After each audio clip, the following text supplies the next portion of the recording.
What is up? Good morning. Sunday morning. Resistance is futile. I made the post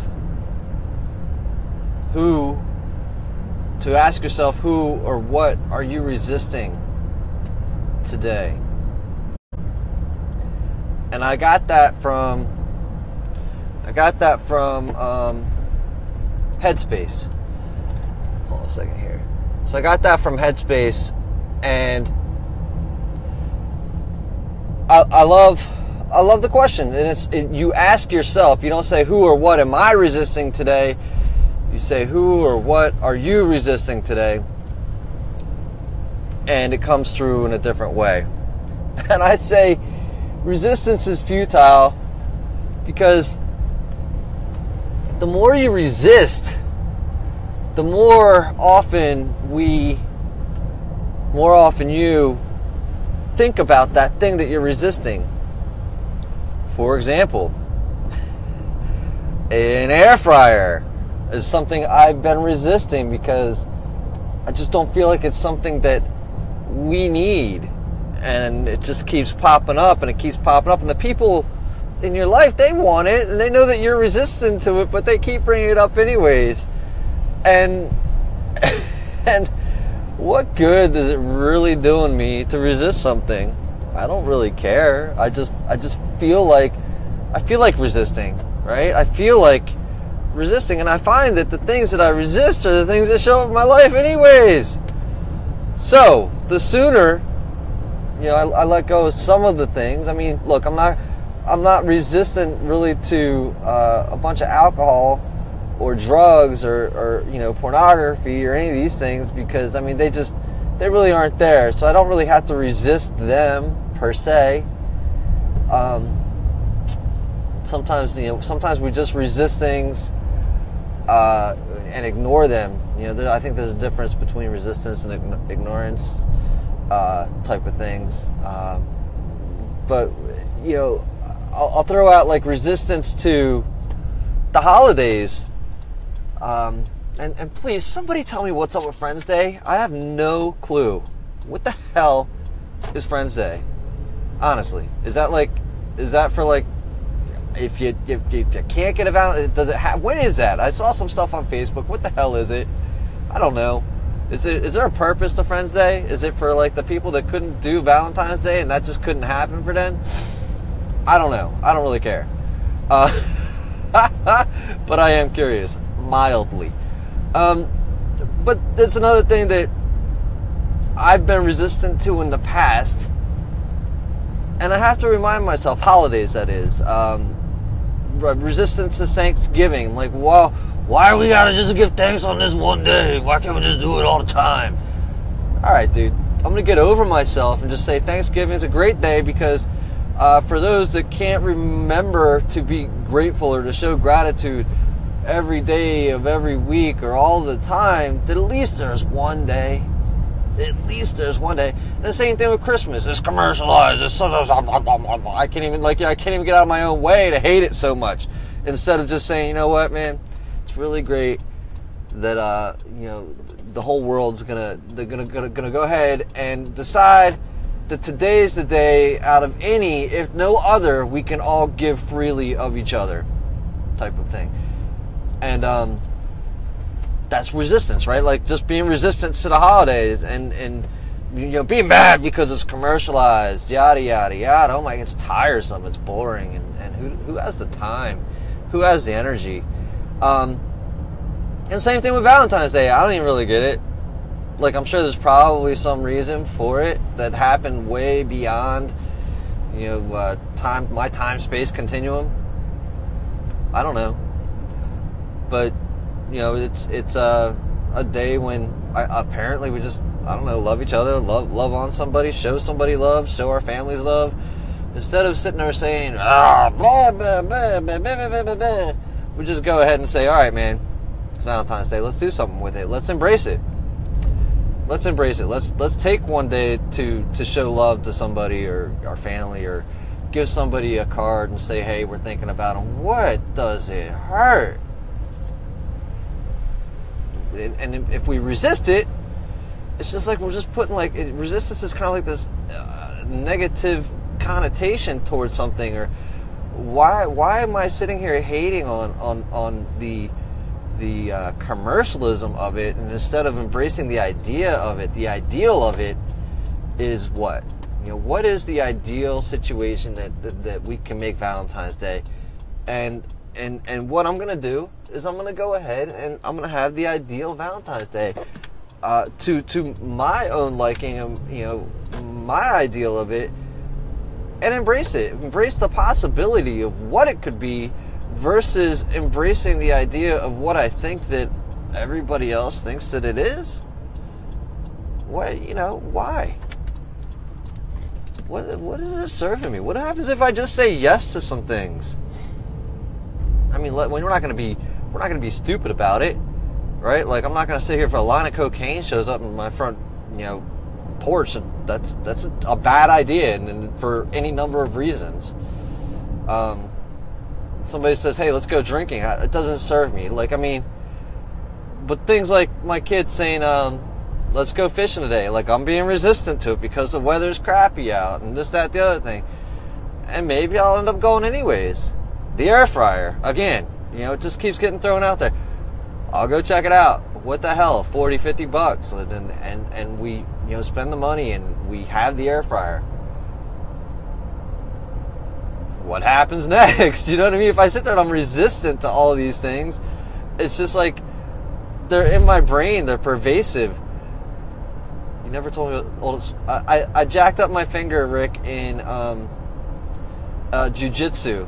Rolling one night in the Brazilian jiu-jitsu. I don't even know what happened aside from Brazilian jiu-jitsu. It doesn't hurt, didn't hurt, and it's not even uncomfortable. But I've got it in a splint because the tendon that connects the very tip of my finger to the rest of my finger is either stretched, broken, bent, mangled. I didn't go look it up or have it go to the doctor. I probably should have, but as far as I can tell, all they can do is splint it for anywhere from 6 to 12 weeks before it heals back. So there you go. You know now what has happened to my finger, Mr. Rick Bourbon. So what are we resistant to? I mean, look at that. I was resistant going to the doctor because I'm like, shit. Why? They're just gonna put it in a splint. Resistant because, I don't know, I think I know enough. Resistance. Why? We got to think about who or what are you resisting today? Ask yourself. Don't ask me. Don't say who or what am I, but who or what are you resistant to today? I think that I kept asking myself that question a couple weeks back, and I just felt like I was being resistant to the possibility of being awesome or doing great things because of what? I don't know. Just scared, right? Being scared is okay. Being resistant to the fear, I think that Adam Walton put in there. You kind of run towards it. Run towards that fear. The fear is like a kind of awesome, actually. It keeps replaying. This is my idea of fear, is that it's an instant replay, and you are the referee, right? You're the referee. You're the guy who makes the call. So you keep replaying that play on instant replay, and instead of getting to the one that doesn't get you the first down or the touchdown or that kick, I shouldn't be reading this. I can't. Yeah, stop, Kelly. I can't read. Instead of being resistant to instead of getting that call that doesn't go your way, keep playing the fear. Keep playing that fear loop until it's the call that you want to see. I think that's the idea of fear. I think that fear isn't set there to paralyze you. I think that fear is set up to empower you, enable you, and you can end and eliminate that fear loop once you see what it is that you need to see. Once you see the play going your way. When you see the play going your way, the fear loop's done, man. when you take a step towards that which you've been resistant to, that which you're afraid of, that what scares you. What was the other thing I posted the other day? It's not what's behind the door. It's why aren't you opening it? Are you afraid of what's behind the door? Are you afraid of being great? Are you afraid that your greatness won't be enough? Enough for what? I'm not trying to save the world. I'm trying to save myself. If I'm not lying, Save myself from myself. What is there? What else is there? What else is there? Is resistance futile? Absolutely, Jeremy Todd! Resistance is futile, brother. Good to see you, man. What else could there be?